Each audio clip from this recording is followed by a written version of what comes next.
Hitler actually openly admitted that he studied the laws, eugenics laws on the books in America, like Buck versus Bell in 1927, which upheld Virginia's mandated sterilization law of those labeled unfit to reproduce. Did you know?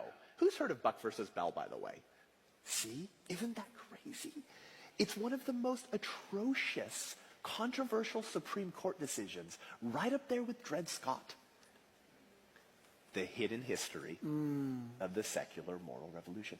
I found a report from 2020 the other day. I'm going to include references to this. By the way, I have a book coming out called The 1916 Project. So for the nerds who want to go deeper, don't worry. It'll have more than the film.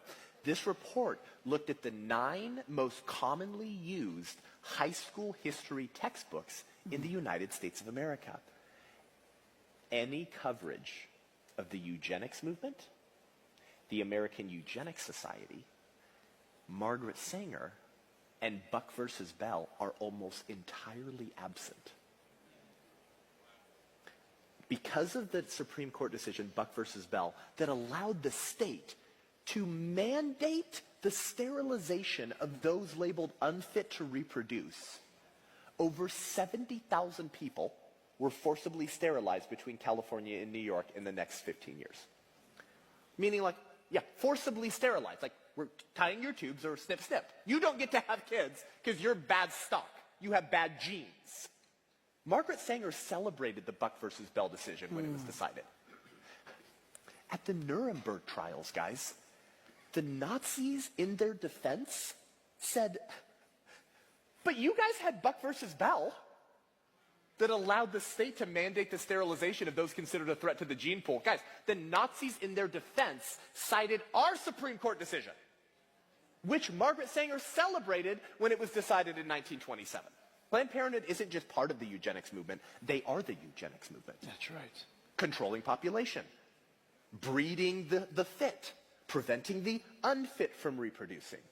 So her Negro Project in 1939 was an attempt to get black faces to be the front of the propaganda and putting, which is today, by the way, 80% of their Planned Parenthood surgical abortion facilities within walking distance of majority black neighborhoods.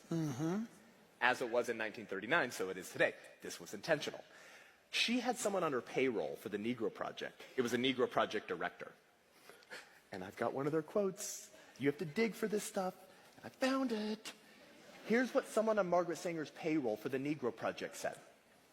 There is a great danger that we will fail because the Negroes think that this is a plan for their extermination. Hence, let's appear to let the colored run it. Let's appear to let the colored run.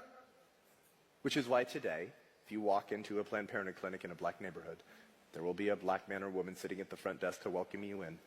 So the mother, whose black unborn child Planned Parenthood has assigned dollar signs to, will feel more comfortable when they see someone who looks like them.